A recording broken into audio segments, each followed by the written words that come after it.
Okay, तो देख लेते हैं हम लोग। आज का हमारा टॉपिक है decimal representation of rational numbers, है ना। क्लास 9 के लिए ये अच्छा टॉपिक है। रेशनल नंबर का डेसिमल रिप्रेजेंटेशन क्या होता है।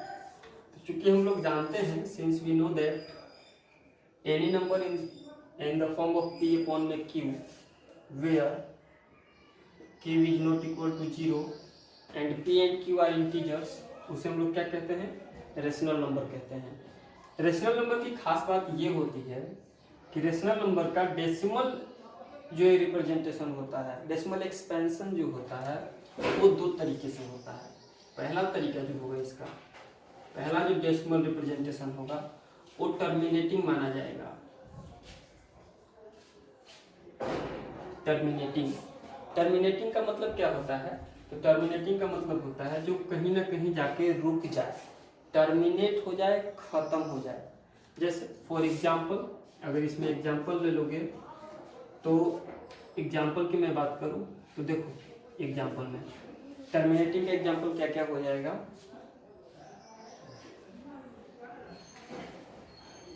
सिक्स अपॉन में 5 ये एक रेशनल नंबर है।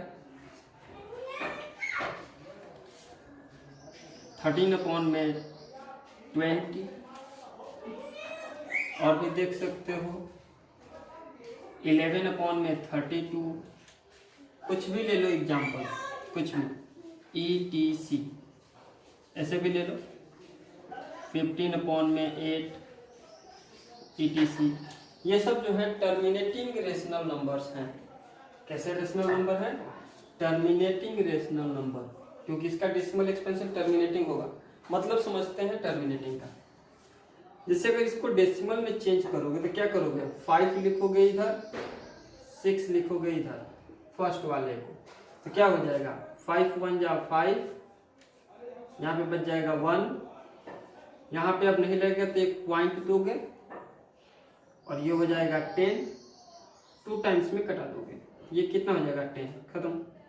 अब ये खत्म हो गया, ये देखो ये खत्म हो गया, और यहाँ पे 2 के आगे हमें लगाने की जरूरत नहीं पड़ेगी अब, क्योंकि लास्ट कर गया। तो इसी को कहते हैं टर्मिनेट हो जाना। ये जो रेशनल नंबर एक ऐसा है जिसे हम लोग डिवाइड देने गए, डेसिमल फॉर्म में लिखने गए, तो ये जाकर कहीं ना कहीं अंत हो गया, टर्मिनेट हो गया। और देखो सेकेंड वाले को अगर देखना चाहो, देखो यहाँ पे सेकेंड वाला, सेकेंड क्या है, 20 है यहाँ पे, 13 है यहाँ पे। अब इसे सोचो, लगेगा डिवाइड तो लगेगा नहीं लगेगा तो यहाँ 0, फिर पॉइंट दे दोगे और यहाँ लगा दोगे 0, कितना आ गया, 130 आ गया। 130 के बाद क्या करोगे, 6 टाइम में लगाओगे, 26 जा 120, यहाँ पे क्या हो जाएगा, यहाँ पे बच जाएगा 10, ये खत्म हो जाएगा।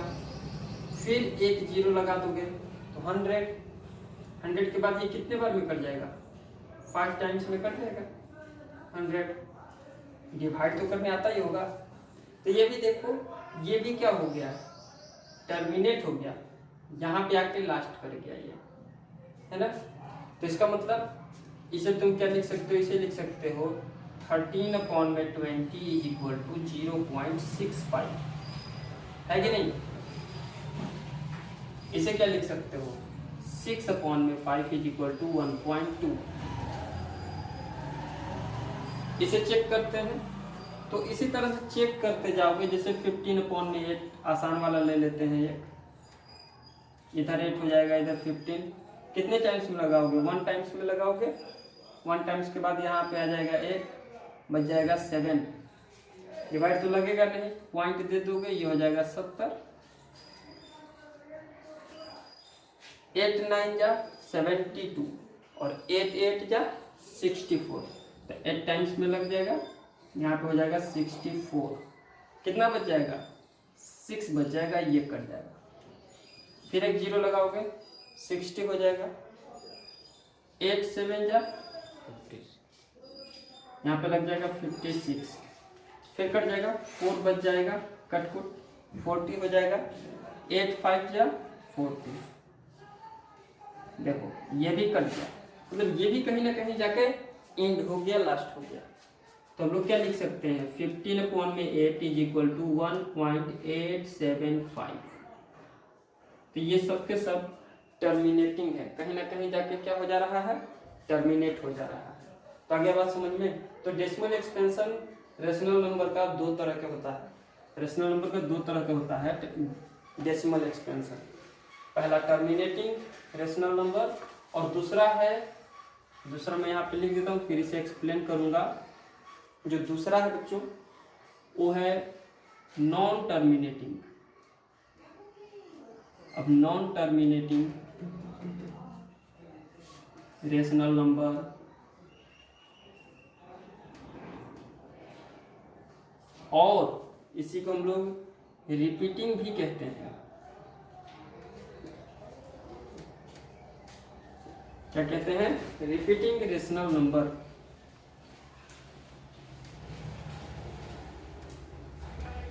Repeating rational numbers. टर्मिनेटिंग वाला यहाँ से हटा देते हैं। समझ में आ गया होगा टर्मिनेटिंग किसे कहते हैं, और ये भी समझ में आ गया होगा कि डेसिमल रूट में कैसे लिखते हैं। डिवाइड करके लिख देना है सिंपली।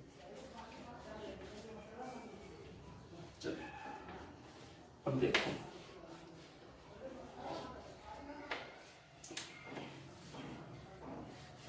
कुछ देर बाद मैं ये भी बताऊंगा कि कब टर्मिनेटिंग होगा, कब टर्मिनेटिंग नहीं होगा। नेक्स्ट है हमारा रिपीटिंग रेशनल नंबर या रिपीटिंग डेसिमल। नेक्स्ट है हमारा रिपीटिंग डेसिमल या फिर रिपीटिंग रेशनल नंबर या नॉन टर्मिनेटिंग डेसिमल या नॉन टर्मिनेटिंग रेशनल नंबर। इसमें क्या होगा, फॉर एग्जांपल है जैसे देखो, मान लो मैंने ले लिया 5/3 ले लिया, ठीक है ना।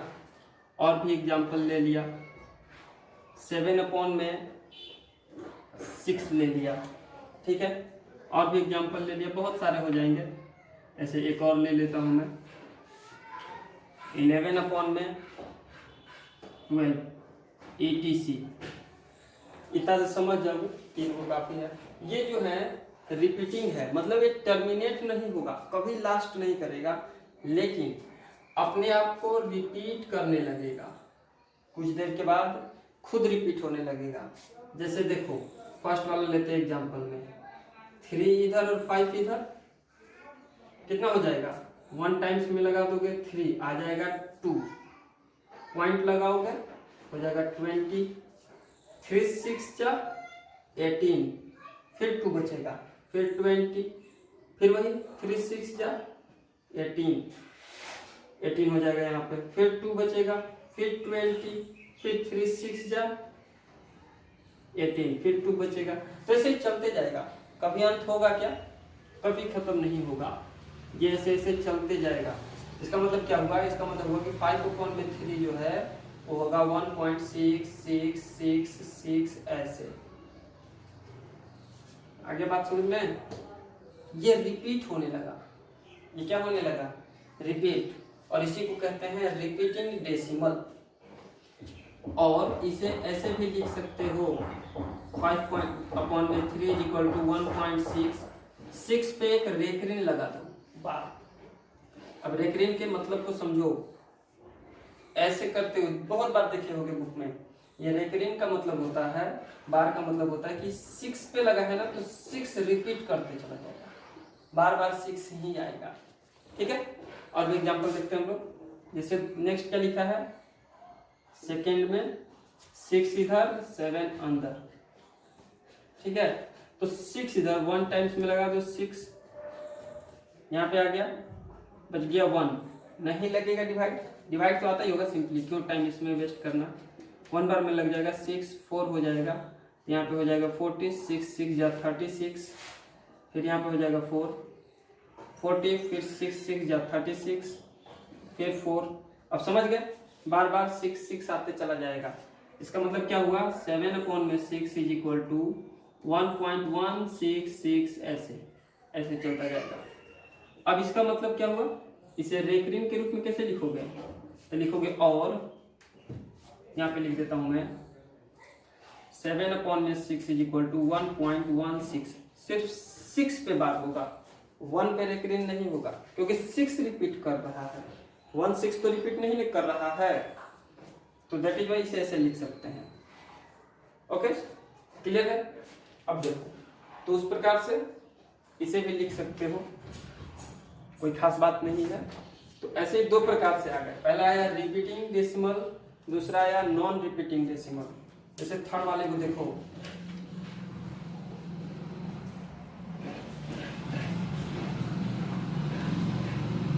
थर्ड वाले को देखो कहां तक जाता है। मैंने लिखा 11, यहाँ पे लिखा 12, डिवाइड लगेगा नहीं, 0 लगाओगे फिर पॉइंट दोगे, ये कितना हो जाएगा 110, कितना बार में लग जाएगा 9 बार में 108, ठीक है, क्या बचेगा 2 बच जाएगा। अब पॉइंट दे चुके हो तो 0 हो जाएगा यहाँ 20, तो 20 से 1 टाइम्स में लगा दो 12, ये क्या बचेगा 8 बचेगा, यहाँ से 20 में से 12 जाएगा 8, फिर हो जाएगा 80। अब 12 से कितने टाइम में लगेगा, तो 6 टाइम में 78,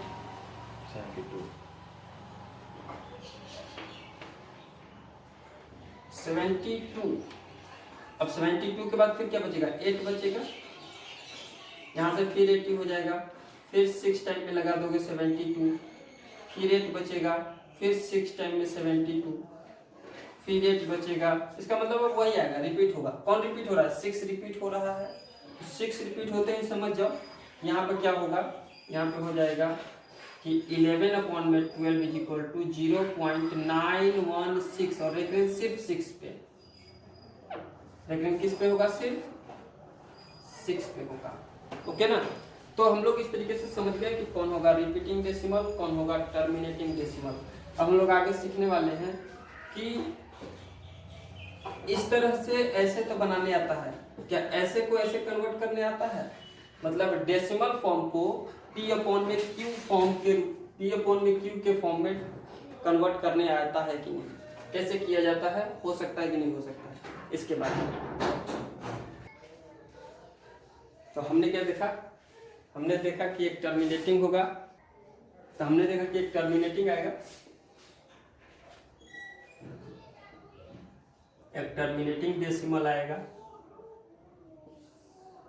और दूसरा क्या आएगा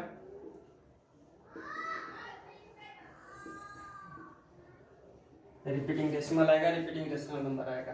टर्मिनेटिंग में कोई कहीं ना कहीं जाके लास्ट कर जाएगा, अंत कर जाएगा। रिपीटिंग में वो रिपीट करता रहेगा। चलो अब है कि हमें डिवाइड करने पे पता चला कि कौन टर्मिनेटिंग है और कौन रिपीटिंग है। तो सवाल है कि क्या बिना डिवाइड किए, विदाउट डिवीजन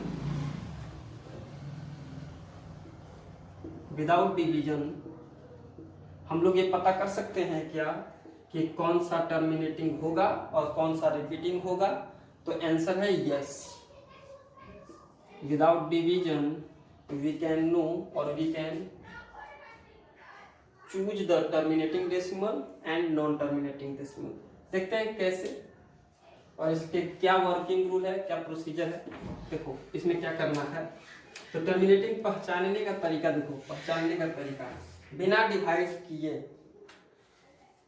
एक्चुअली में कोई भी रेशनल नंबर किस तरह से रूप में होता है, तो कोई भी जो रेशनल नंबर है वो कोई भी रेशनल नंबर P/Q के फॉर्म में होता है, जहां पे Q 0 नहीं होता है, राइट।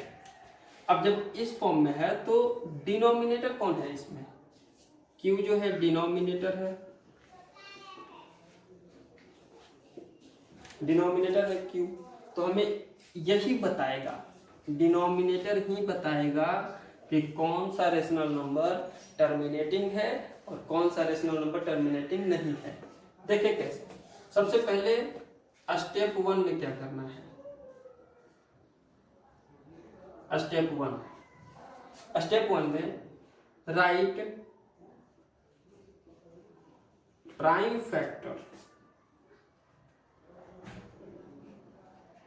Of Q। Q मतलब डिनोमिनेटर, डिनोमिनेटर का प्राइम फैक्टर लिख लो। प्राइम फैक्टर समझते हो ना, एलसीएम टाइप निकाल के, जैसे 12 है तो 12 को क्या लिखोगे, 2 6 हो जाएगा, फिर 2 3 हो जाएगा। तो 12 का क्या होगा, 12 का होगा यहाँ से 2 × 2 × 3, राइट। तो इस वाले को, इधर वाले को कहते हैं प्राइम फैक्टर। कोई डाउट है तो यहाँ पे लिख लेंगे। यहाँ मैंने बोला कि right prime factors of Q, prime factors of Q in the form of prime factors of Q. अब स्टेप 2 में देखो ध्यान से, स्टेप 2 क्या होगा, if these factors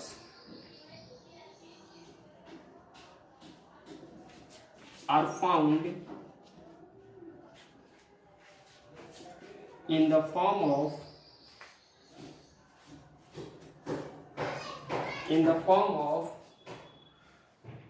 2 to the power m multiplied by 5 to the power n, 2 to the power m multiplied by 5 to the power n, then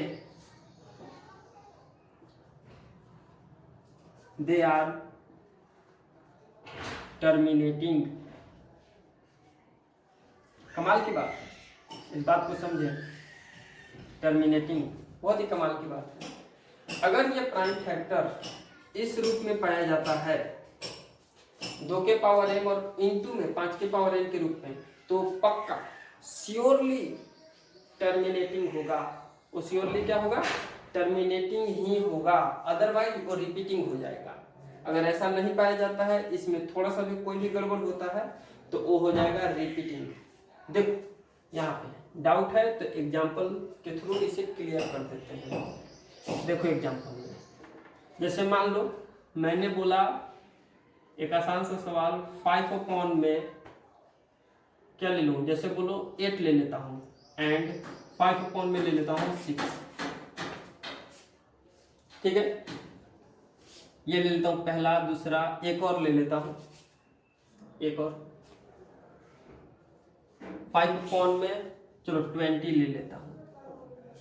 तीनों को check करता हूँ, देखना ये वाला और ये वाला टर्मिनेटिंग आएगा, ये वाला नॉन टर्मिनेटिंग आएगा, बीच वाला देखो कैसे। पहला वाले के बारे में बात करो तो फर्स्ट में डिनोमिनेटर कितना है, 8 है, 8 का प्राइम फैक्टर लिखो तो 8 इज इक्वल टू क्या लिखोगे, 2 × 2 × 2 दैट इज 2 का क्यूब, है ना।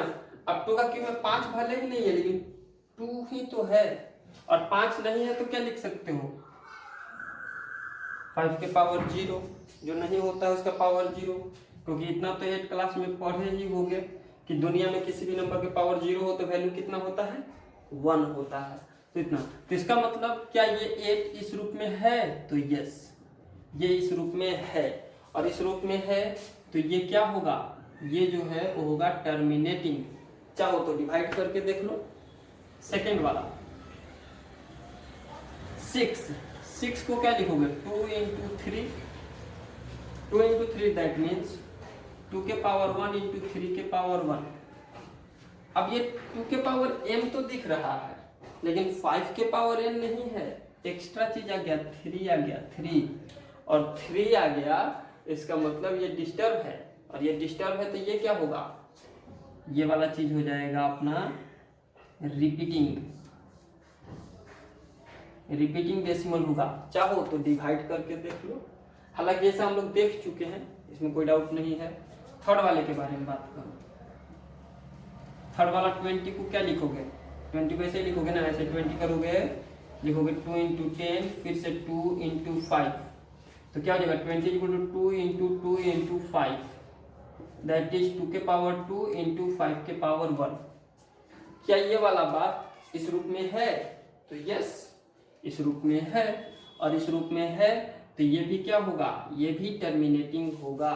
तो इस तरीके से हम लोग बिना डिवाइड किए ये पता कर सकते हैं कि कौन सा टर्मिनेटिंग है और कौन सा नॉन टर्मिनेटिंग है, यानी कि रिपीटिंग है। Okay clear. तो कुछ अच्छा सवाल देख लेते हैं कि अब ये जो रिपीटिंग है, क्लियर दिखाई दे रहा है, ऊपर बार दिया हुआ है, यानी कि रैकरिंग दिया हुआ है, इसका मतलब ये रिपीटिंग रेशनल नंबर्स हैं, रिपीटिंग डेसिमल है, और हमें इसको p अपॉन में q के फॉर्म में कन्वर्ट करना है। Express the following in the form of p upon में q, इसे p अपॉन में q के रूप में कन्वर्ट करना है। देखो कैसे कन्वर्ट होगा, सॉल्यूशन सिखाते हैं, आराम आराम से सीखो। 4 क्वेश्चन लिया गया है, इसलिए 4 लिया गया कि चारों में पूरा कॉन्सेप्ट आ जाएगा। फर्स्ट क्वेश्चन क्या, रुको मत, 0.3 पे वहां ऊपर बात है, तो ये जो है, तो जो भी चीज को एक्सप्रेस करना है उसे आप x मान लो, तो ऐसे लिखो let x is equal to 0.3 पे बार। आ गया ना बात समझ में, ऐसे मान लो, और ऐसे मानते हैं इसे लिख लो अच्छे से, x इज इक्वल टू 0.3 पे रेकरिंग है, 3 पे रेकरिंग मतलब 3 बार बार रिपीट कर रहा है, 3 3 3 3 3 ऐसे बार बार रिपीट कर रहा है ये, है ना। तो इसे आप मान लो इक्वेशन नंबर फर्स्ट। आ गया समझ में। अब ये देखो कि कितने डिजिट के बाद ये रिपीट कर रहा है, यानी कि इसका लेंथ ऑफ पीरियड देख लो, लेंथ ऑफ पीरियड,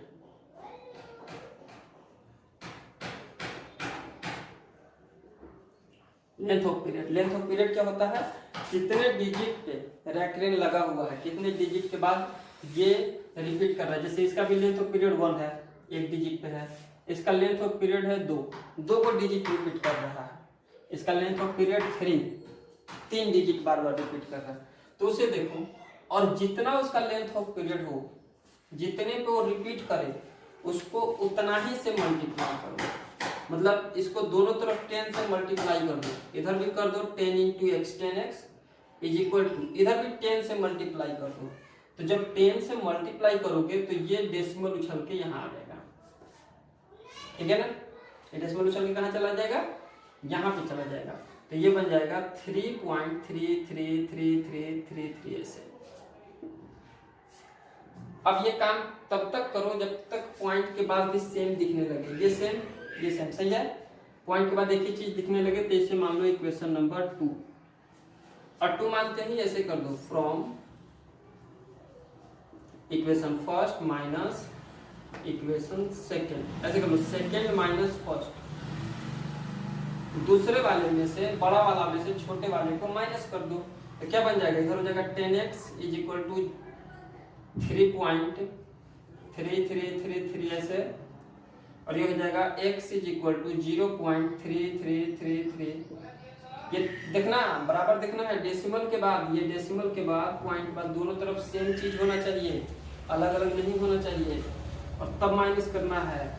तो माइनस कर दोगे तो ये कितना हो जाएगा, यहाँ भी माइनस और यहाँ भी माइनस लगा दो, तो 10x में से x जाएगा, कितना बचेगा 9x इज इक्वल टू, इधर क्या हो जाएगा, 3 में से 0 गया तो 3 पॉइंट, सब खत्म, 3 में से 3 गया 0, 3 में से 3 गया 0 0 ऐसे, मतलब 0 0 0 ऐसे, तो खत्म हो गया। इधर क्या बचा, x इज इक्वल टू, इधर 3, इधर 9 ऊपर, नीचे आ गया, इधर मल्टीप्लाई में, इधर आया तो डिवाइड में, 1 बार में ऐसे कट गया, तो ये हो गया 1/3, that is x equal to आ गया 1/3। तो यहाँ पे लिख दो 10, 0.3 का recurring is equal to 1/3 answer, मतलब 1/3 डिवाइड करके देख लेना, 0.33 आएगा, ठीक है। तो इसको ऐसे लिखा जा सकता है, क्लियर, कोई डाउट, चलो नेक्स्ट कर लेते हैं, समझा गया ना कैसे करना है, और इसे कितना मल्टीप्लाई करना है, क्लियर हुआ, 2 रहता 2 तो 100 से, चलो एक और देख लेते हैं।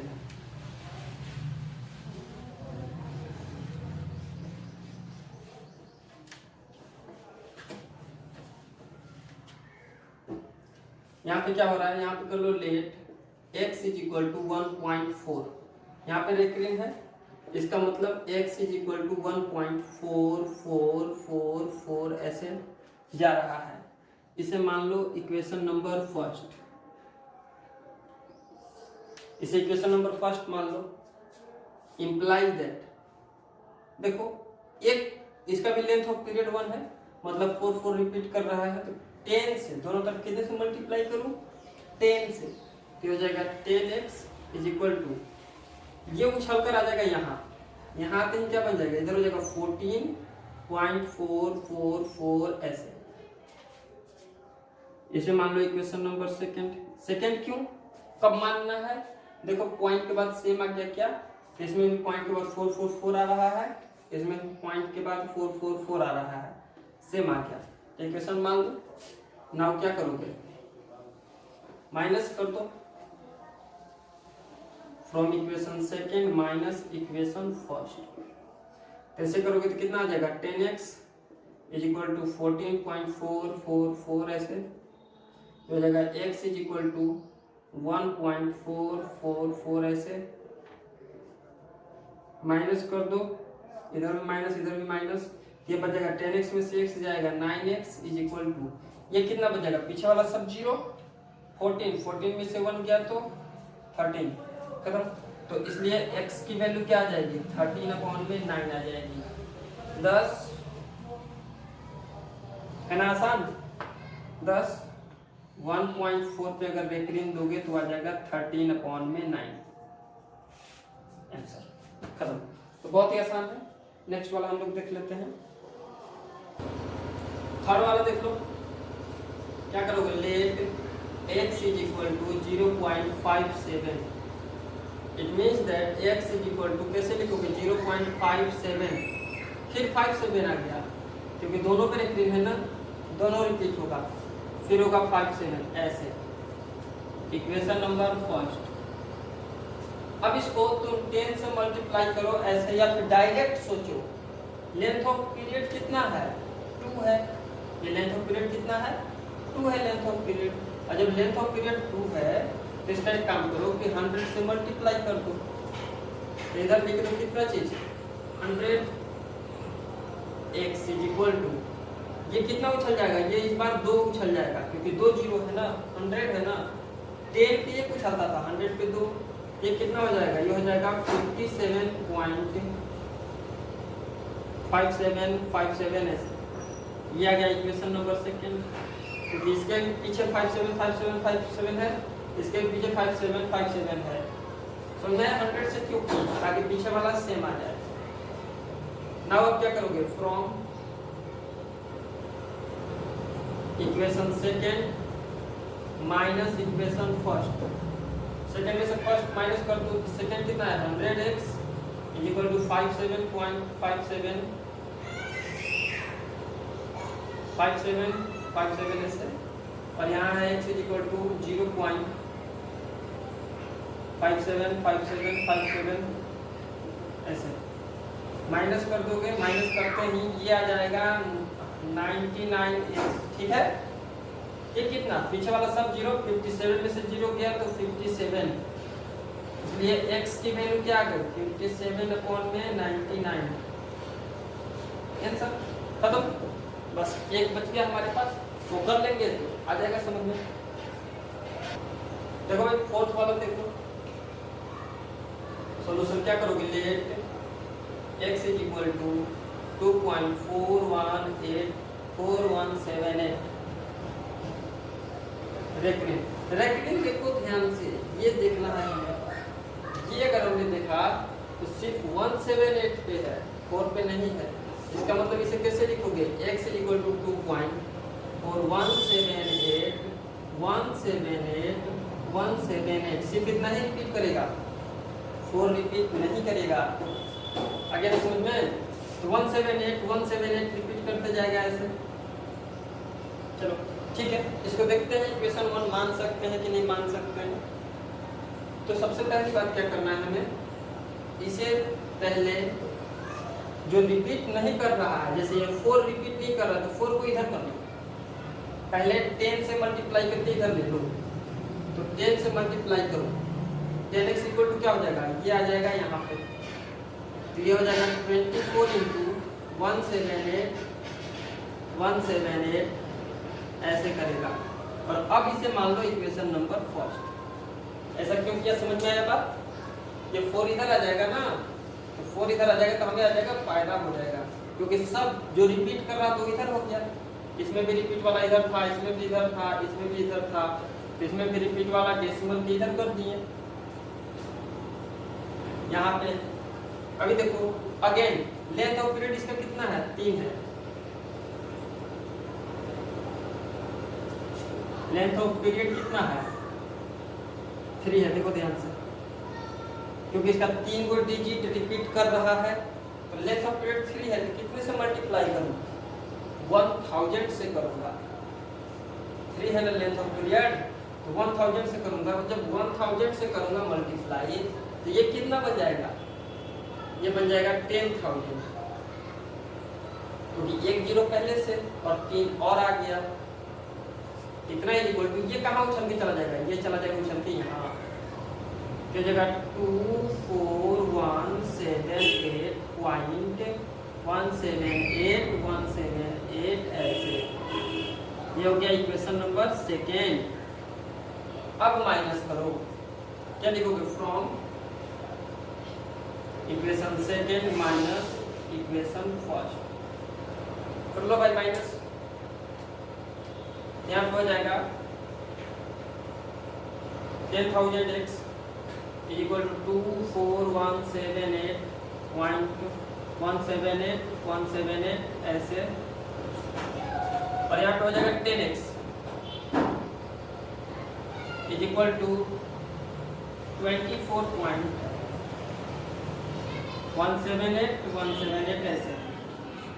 चलो माइनस करना है इसे, माइनस करने के लिए क्या करोगे, माइनस करने के लिए यहाँ पे माइनस, यहाँ पे माइनस, ये हो जाएगा 10,000 में से 10 चला जाएगा तो क्या बचेगा, 0 में से 0 गया 0, ये बच जाएगा यहाँ पे 9, और ये भी हो जाएगा 9 है ना, 9990x इज इक्वल टू, ये कितना बचेगा, इधर वाला सब 0 हो गया खत्म, इधर 8 में से 4 गया 4, 7 में से 2 गया 5, ये हो गया 1 का 1 4 2, that is by x is equal to 24154 upon में 9990, इतना।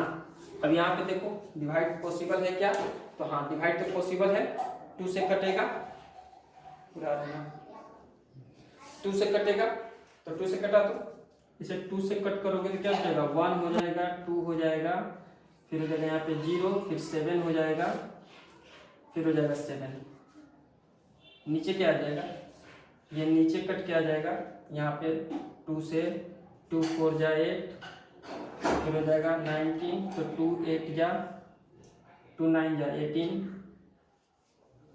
फिर यहाँ से हो जाएगा 19, 2 9 जा 18, 2 5 जा 10। तो आपका जो x का वैल्यू आया, वो x का वैल्यू आ गया 12077 अपॉन में 4995 आंसर। तो इस प्रकार से चेक करना है। Okay, thank you.